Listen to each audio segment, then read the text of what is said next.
Regarde de loin, et notre culte est suivi, et je sais qu'à Strasbourg il est suivi aussi par des auditeurs qui se trouvent éparpillés dans le monde. Je suis particulièrement content d'être avec vous parce que je sors envers vous une responsabilité envers chacun de vous, parfois d'une manière différente, mais Dieu nous appelle à des responsabilités. Il y a des responsabilités familiales. Hier, j'avais le grand contentement d'être avec nos enfants et aussi nos petits-enfants sur l'écran pendant 2 heures. Et j'ai bien écouté chacun de nos enfants et de nos petits-enfants s'exprimer en leur disant ce qu'ils faisaient, quelle était leur joie, leurs besoins peut-être. Et en tant que le paternel dans la famille, ça me donnait de grandes satisfactions, comme je partage une satisfaction aujourd'hui. Oui, Dieu nous appelle et le rôle du prédicateur est d'amener à Dieu. Et puis chacun développe sa spiritualité, parce que c'est pas moi, mon rôle est d'enseigner, de baptiser, mais je peux donner autant que je veux. Si vous n'avez pas en vous-même le désir de croître, eh bien, moi je ne peux pas vous secouer, j'en ai même pas le droit. Alors je dis cela parce que Dieu nous donne à chacun de nous des dons. Mais je veux encore être plus profond en disant que Dieu donne, et il a donné à des époques des pouvoirs spéciaux. Ainsi, il a donné le pouvoir à ses apôtres de faire des grandes choses. Il fallait bien qu'ils le fassent, qu'ils commencent l'Église le jour de la Pentecôte, qu'ils prêchent, qu'ils changent le système, qui était un système dans l'Ancienne Alliance différent du système de la Nouvelle Alliance. Ce sont eux qui ont dû mettre ça en route et bien l'expliquer. Alors quand je dis que Dieu donne le pouvoir de faire ce qu'il demande, par exemple, il a donné à l'apôtre Pierre le pouvoir, comme on vient de le dire, de grandes choses, mais une très grande chose dont nous n'aurions pas, nous, le pouvoir, c'est de marcher sur l'eau. Et quand Jésus arrivait, qu'ils étaient dans la barque, il donne la permission à Pierre. Il invite même Pierre à venir le rejoindre. Et comme il y avait une distance, je ne peux pas évaluer parce qu'elle n'est pas donnée, d'aller jusqu'à Jésus, Pierre devait marcher sur l'eau. Alors Jésus lui dit, viens. Pierre, on connaît Pierre, c'est un homme impulsif, il sort de la barque, il s'engage. Mais après avoir fait quelques pas, il s'enfonce dans l'eau. Pourtant, Jésus lui a donné le pouvoir de marcher sur l'eau. Jésus ne va pas donner un pouvoir, alors que Pierre, s'il n'avait pas eu ce pouvoir, aurait coulé tout de suite. La mer, c'est profond. On ne sait pas si Pierre savait nager ou pas nager. Mais Pierre s'enfonce dans l'eau parce que probablement il il part impulsif et puis il réalise qu'il est en train de marcher sur l'eau et que l'eau, c'est de l'eau. Alors, bien sûr, Seigneur, viens à mon secours, Seigneur, sauve-moi. Qu'est-ce qui manquait à Pierre de pouvoir réaliser ce court chemin sur l'eau? La foi. Il a douté, il n'avait pas assez de foi. Dans un autre contexte de l'Évangile, nous voyons un papa qui vient trouver Jésus et qui dit que son fils est secoué par des esprits impurs. Son fils était atteint d'une sorte de, qu'on dirait aujourd'hui, de maladie, et demande à Jésus, il demande de guérir. Mais Jésus avait partagé ses pouvoirs. Il avait donné à ses apôtres la possibilité de faire avec lui son travail. Je veux dire par là, la possibilité de guérir. Alors les apôtres vont essayer de chasser cet esprit impur et ils n'y arrivent pas. Ils n'y arrivent pas. Alors, où se trouve la lacune? Ce n'est pas Jésus. Évidemment, Jésus a donné le pouvoir. Ce n'est pas non plus cet homme qui a cette maladie. Il ne demande qu'à être guéri. Ce n'est pas le père du malade, parce que le père du malade est venu trouver Jésus. Et s'il est venu trouver Jésus, c'est qu'il avait quand même l'espoir, la confiance que Jésus pouvait faire quelque chose. Mais voilà, les disciples, eux, ils n'y arrivent pas. Ils vont trouver Jésus et ils avouent leur échec. Et encore une fois, où est-ce que le bas blesse? Où est-ce que se trouve la lacune? La foi. La foi. Alors, quand est-ce que la foi fait défaut? Tout à l'heure, j'étais en réflexion quand le frère a dit à la Sainte Seine, peut-être on pense à autre chose. On pense au Congo, on pense à la Roumanie, a-t-il dit, on pense à l'Angola. Sauf que on n'est pas vraiment en train de penser à Jésus et de penser aux choses que l'on fait. Alors, bien sûr, cet échec est causé par un manque d'attention dans le cas des disciples et de Pierre, un manque de pouvoir, un manque de foi. Alors, pour accomplir un miracle, il fallait tout d'abord que cette personne ait reçu le pouvoir de l'accomplir.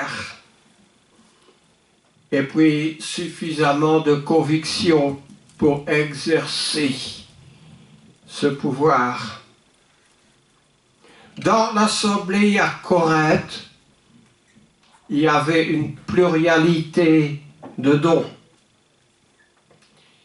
Mais dit Paul, le même esprit. Il y avait une diversité de ministères. Et Paul dit le même Seigneur. Il y avait une diversité d'opérations, mais le même Dieu, dit Paul aux Corinthiens. Alors,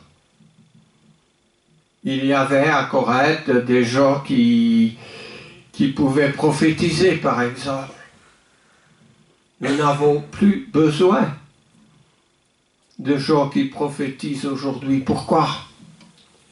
Parce que l'Épître aux Corinthiens a été écrite vers l'année 54 ou 55 de notre ère, une bonne vingtaine d'années après que Jésus est remonté au ciel.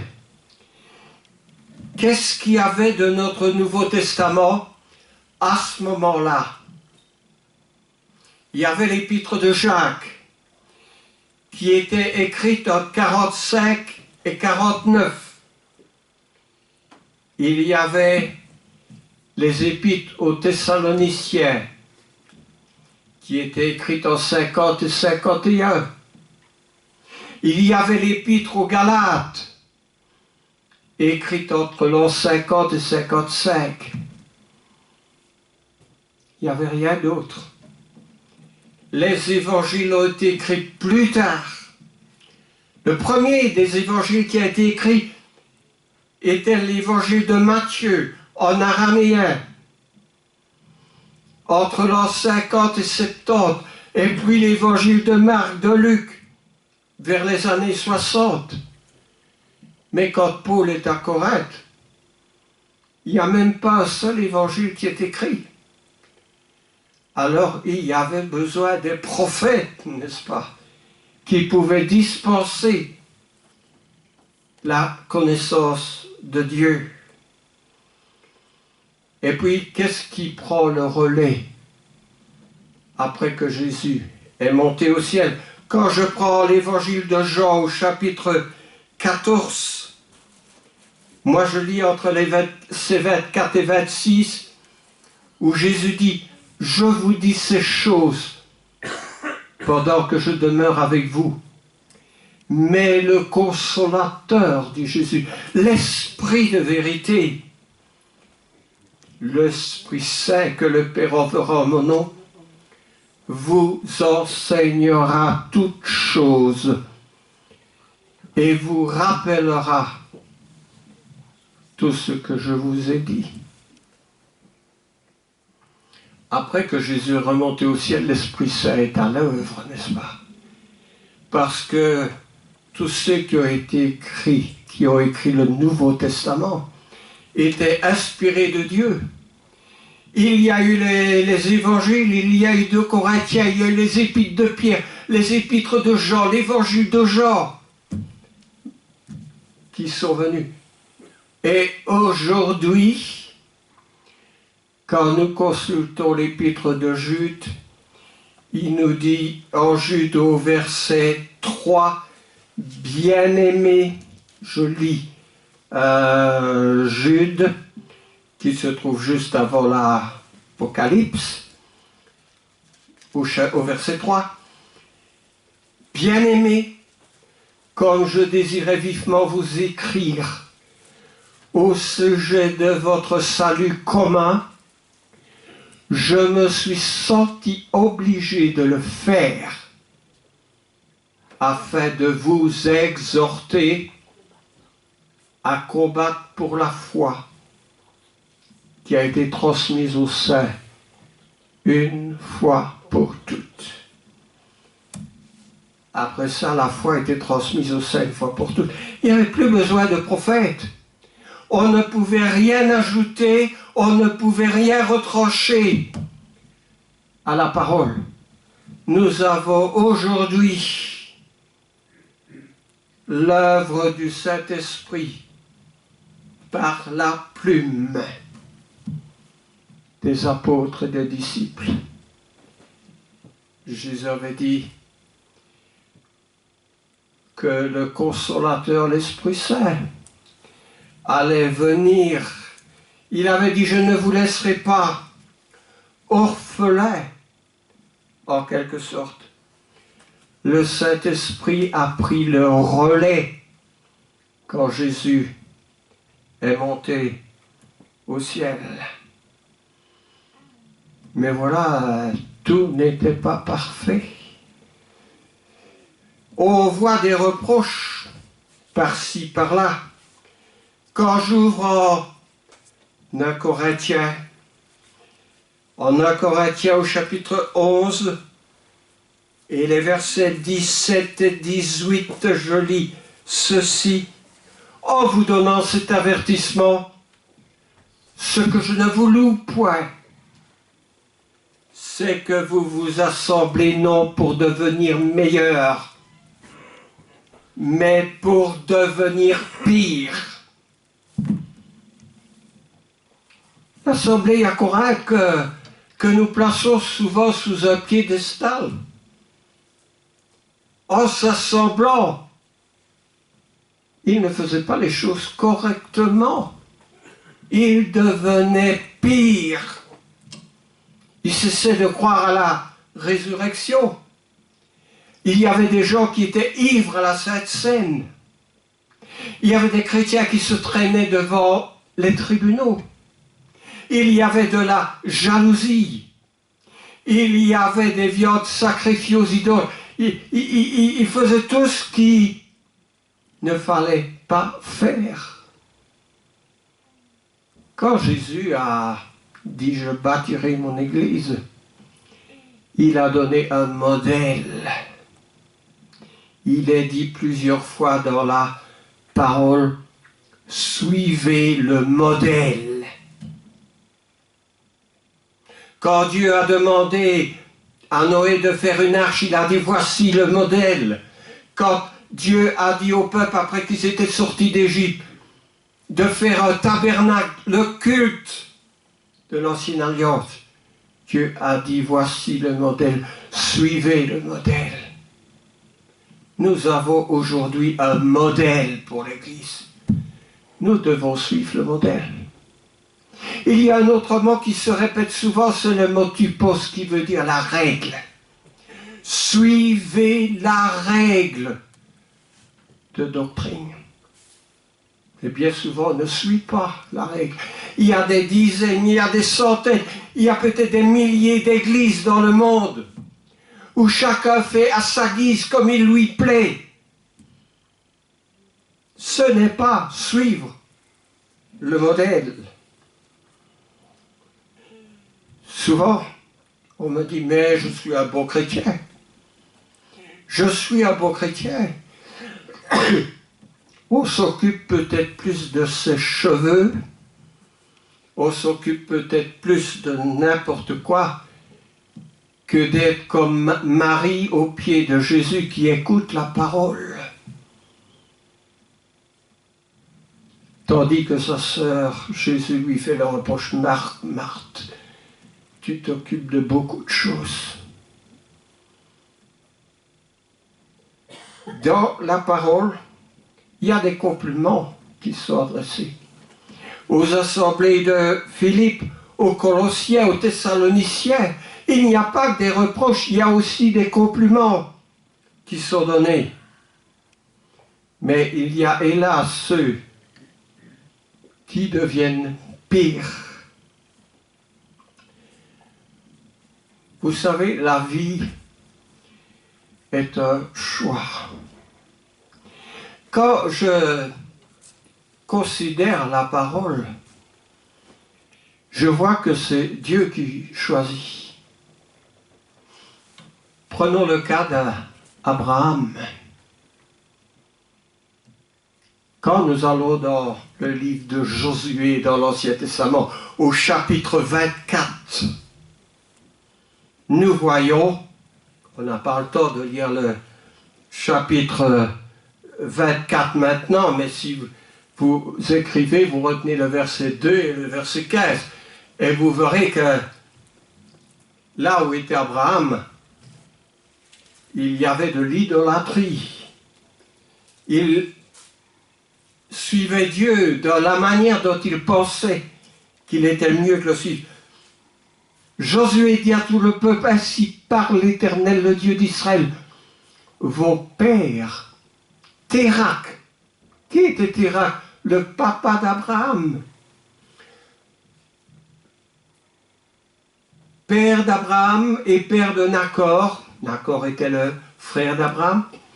Habitait anciennement de l'autre côté du fleuve. Et que lisez-vous? Il servait d'autres dieux. Il ne servait pas l'Éternel, il servait d'autres dieux. Vous allez au verset 15. Josué dit, si vous ne trouvez pas bon de servir l'Éternel, choisissez aujourd'hui qui vous voulez servir. Ou les dieux, au pluriel, que servaient vos pères au-delà du fleuve, là où était la famille d'Abraham, ou les dieux des Amoréens, dans le pays desquels vous habitez. Mais moi, dit Josué, moi et ma famille, nous servirons l'Éternel. Alors, qu'est-ce qui a fait la différence? La différence, c'est la conversion d'Abraham. Parce qu'Abraham a laissé les dieux de sa famille, les dieux de son pays, les dieux qui n'étaient pas Dieu, pour écouter la voix de l'Éternel. Et Abraham, dans son choix, il s'est, on peut dire, converti à l'Éternel. Conversion. Moi, j'ai noté que dans l'Ancien Testament, les passages qui reprennent une conversion sont au nombre de 15. Et la conversion, c'est faire en sorte, le mot hébreu veut dire se tourner, retourner. Donc, Abraham s'est tourné vers Dieu et les prédicateurs sont présentés pour ramener à Dieu ceux qui se tournent. On a le choix d'un grand prédicateur dans le Nouveau Testament, c'est Jean-Baptiste. Que faisait Jean-Baptiste? Il est dit en Luc 1, verset 16, qu'il ramenait à Dieu le peuple égaré. Ça, c'était le rôle du prédicateur, de ramener, d'amener à Dieu. Mais c'est d'abord Dieu qui opère, c'est Dieu qui invite, c'est Dieu qui donne le pouvoir. Il a donné à Abraham, n'est-ce pas, cette force. Et à Abraham, en utilisant cette force, n'est-ce pas, il est devenu le père des 3 grandes religions qui existent aujourd'hui sur la terre. Le père du judaïsme, le père de l'islam et le père du christianisme. Et qu'est-ce qui s'est passé après? Ce sont les descendances qui se sont détournées. Comme Salomon, qui était le grand roi d'Israël, après lui, ses enfants se sont détournés. Et les conséquences, quand on se détourne, sont toujours graves. Alors,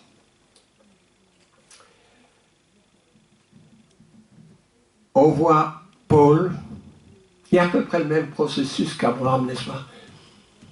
Paul est dans le judaïsme. Il est zélé d'une mesure extrême. Il va jusqu'à tuer les chrétiens dans son grand zèle. Quand je prends acte 22, entre les versets 2 et 4 d'abord, eh bien allons-y à acte 22, 2 et 4 qui dit ceci: lorsqu'ils entendirent qu'il leur parlait en langue hébraïque, ils redoublèrent de silence. Et Paul dit, je suis juif, né à Tarse en Cilicie. J'ai été élevé dans cette ville-ci, instruit au pied de Gamaliel. Et Paul pouvait en dire à son actif. Mais il ajoute, j'ai persécuté à mort cette doctrine, liant et mettant en prison hommes et femmes. Eh bien, si on n'aime pas les idolâtres et ceux qui servent d'autres dieux, Abraham était de leur clan. On n'aime pas ceux qui font du mal et qui persécutent. Paul était de ce clan-là quand il était Saul de Tarse. Entre les versets 17 et 21 du même chapitre, il a dit, de retour à Jérusalem, comme je priais dans le temple, je fus ravi en extase, et je vis le Seigneur qui me disait, hâte-toi, sors promptement de Jérusalem, parce qu'ils ne recevront pas ton témoignage sur moi. Et je dis, Seigneur, ils savent eux-mêmes que je faisais mettre en prison et battre de verges dans les synagogues ceux qui croyaient en toi. Et lorsqu'on répandit le sang d'Étienne, ton témoin, j'étais moi-même présent, joignant mon approbation à celle des autres, et en gardant les vêtements de ceux qui les faisaient mourir. Qu'est-ce qui a changé ce Paul? Qu'est-ce qui a changé Abraham? Moi, je peux dire ce qui a changé Paul. Parce qu'il lui a dit, Paul, maintenant, que tardes-tu? Lève-toi, sois baptisé et lavé de tes péchés en invoquant le nom du Seigneur. Acte 22, 16. Le verset 16 se trouve les versets que l'on vient de lire. Alors,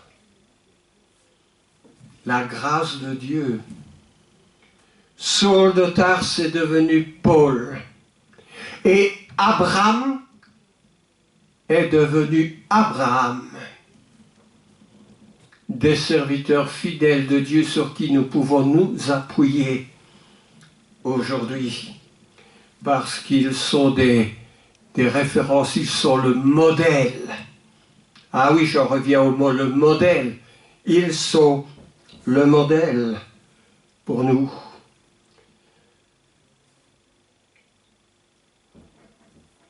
Dieu a toujours appelé ceux qui étaient le rejet du monde. Les Samaritains étaient le rejet, les Juifs n'en voulaient pas. Dieu les a appelés, n'est-ce pas? Philippe est allé prêcher en Samarie, et l'apôtre Pierre et l'apôtre Jean ont dû venir à son secours pour lui donner de l'aide, pour que les Samaritains reçoivent l'Esprit. Pourtant, les Juifs n'en voulaient pas des Samaritains. Mais Dieu appelle tout le monde, tous les êtres humains, à la conversion. Alors en Hébreux 13, c'est un passage que, avant de terminer ma prédication, je voudrais en faire mention en Hébreux au chapitre 13, entre les versets 10 à 13. Eh bien, je lis ces versets.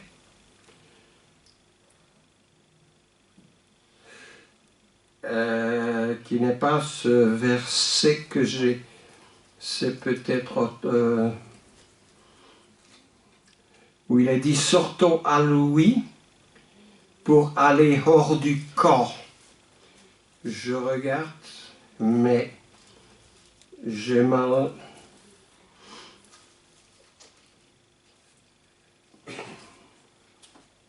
Je ne vois pas parce que j'ai fait une faute. Vous voyez comment une petite erreur peut vous conduire dans un...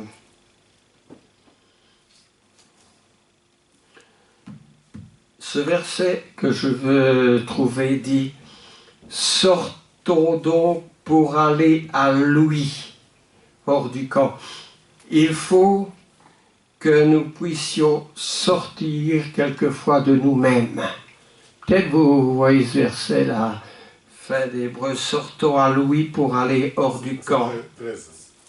13. Hébreux 13, oui. C'est au chapitre 13 ? Oui. Verset 13 aussi. Chapitre 13, verset 13. Mais oui. Mais oui, moi j'ai dit 13 dit.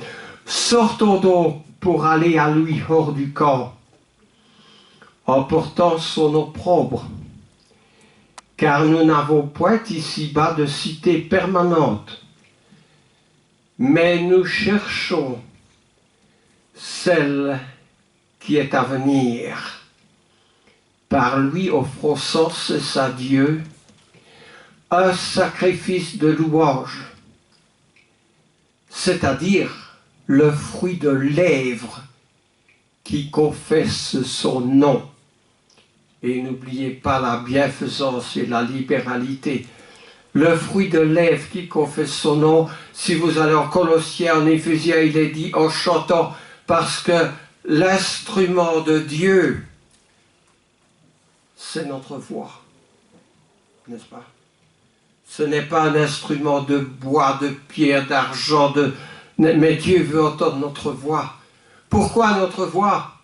Parce qu'un instrument ne peut pas confesser Dieu. C'est notre voix, par notre intelligence, qui confesse le Seigneur. À lui, offrons sans cesse un sacrifice de louange. Alors, au verset 9, ne vous laissez pas entraîner par des doctrines diverses et étrangères, car il est bon que le cœur soit affermi par la grâce, et non par des aliments qui n'ont servi de rien à ceux qui sont attachés.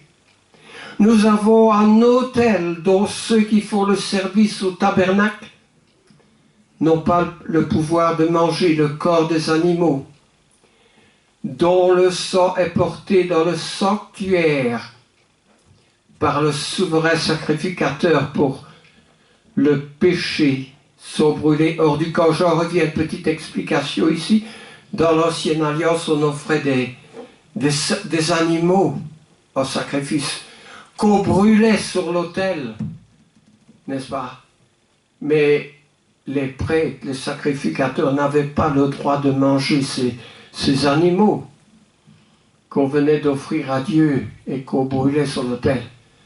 Il y avait juste le sang de ces animaux qui était porté à l'intérieur du tabernacle par le grand prêtre. Alors, le verset suivant dit, au verset 12, « C'est pour cela aussi que Jésus, afin de sanctifier le peuple par son propre sang, a souffert hors de la porte. » Et quand vous allez au Golgotha en Israël, vous verrez que pour aller à l'endroit appelé Golgotha, le lieu du crâne, il faut sortir de la ville, sortir de la porte de la ville, et quand vous êtes hors de la porte de la ville, se trouve le lieu où Jésus a été crucifié, parce qu'il ne convenait pas. Jésus étant cette offrande, il ne convenait pas qu'il soit offert à l'intérieur de la ville. Et c'est pour ça qu'il est dit dans le verset 13, « Sortons donc à lui, pour aller à lui, hors du camp, en portant son offrande, son opprobre. Car nous n'avons point ici-bas de cité permanente. Nous cherchons celles qui sont à venir. » Sortir ici-bas, c'est parfois sortir de nos habitudes, sortir de nous-mêmes, vivre d'une manière dont il est souvent appelé dans notre Bible la règle de doctrine. Parce que si on ne suit pas la règle, si on ne suit pas le modèle, on ne peut pas être agréable à Dieu. C'est lui qui décide. Allez dans l'Ancien Testament, regardez dans le tabernacle, même la couleur des tentures dans le tabernacle était décidée par Dieu. Tout était décidé par Dieu. Dans l'Arche de Noé, tout était décidé par Dieu. Dans l'Église, tout est décidé par Dieu aussi. Et on n'a pas le droit d'y ajouter, ni d'y retrancher quoi que ce soit. Ce serait grave. Souvent on retranche ou on ajoute en disant « moi, il me semble que ce serait mieux comme ça. Ça nous conviendrait mieux, c'est plus agréable. » Non, non, non, on n'a pas le droit de rien changer dans le plan que Dieu a donné. On n'a pas le droit de changer le baptême, encore moins en versant quelques gouttes sur la tête d'un enfant qui ne peut pas croire, qui n'a aucun péché, en lui disant « je te baptise », alors que je te baptise, ça veut dire « je te plonge ». On ne plonge pas un enfant en lui versant un peu d'eau sur sa tête. Mais les hommes ont dit « ah, mais ce serait bien comme ça ». Vous voyez? Si toi, mon frère, tu as le droit de dire « ce serait bien comme ça » en changeant quelque chose, eh bien lui, il a aussi le droit de dire. Et elle a le droit aussi. Mais je sais une chose, c'est que vous n'allez pas pouvoir vous entendre sur les opinions. Parce que dans notre gouvernement, par exemple, il y a 9 ministres de la Santé qui ne s'entendent pas bien, tous les 9 ensemble. Et qu'est-ce qui arrive quand ils ne s'entendent pas bien? Il y a ce qu'on appelle des dysfonctionnements. Dans l'Église, dans le plan de Dieu, il n'y a pas de dysfonctionnement. Parce qu'il y a un seul chef que Dieu a donné à son Église, c'est Jésus, le chef. Et ce n'est pas un homme. Je m'arrête là, il est 12:07, que le Seigneur bénisse sa parole. J'ai marqué 5 lignes en terminant. Le témoignage de Dieu reste valable aujourd'hui. Il peut encore produire la foi que Jésus a donnée. Et cette foi peut encore avoir son effet à travers sa parole écrite aujourd'hui, parce que le tout dernier verset que je lis est dans l'évangile de Jean au chapitre 20, les versets 30 et 31. Voici, je suis en Jean qui se trouve juste avant les actes des apôtres, en Jean, et Jean au chapitre 20, les versets 30 et 31 disent « Jésus a fait encore en présence de ses disciples beaucoup d'autres miracles qui ne sont pas écrits dans ce livre. Mais ces choses ont été écrites afin que vous croyiez que Jésus est le Christ, le Fils de Dieu, et qu'en croyant vous ayez la vie en son nom. » Jésus a fait encore beaucoup d'autres miracles, mais le Saint-Esprit n'a pas trouvé nécessaire de nous donner un gros livre comme ça avec tous les miracles. Il y en a suffisamment pour que nous croyions et que nous reconnaissons que Jésus est le Fils de Dieu. Et si Jésus est le Fils de Dieu, ça doit nous motiver Et c'est pour cela que nous ne sommes pas dans notre lit ce matin, que nous sommes sur les bancs de son Église. Amen. Amen.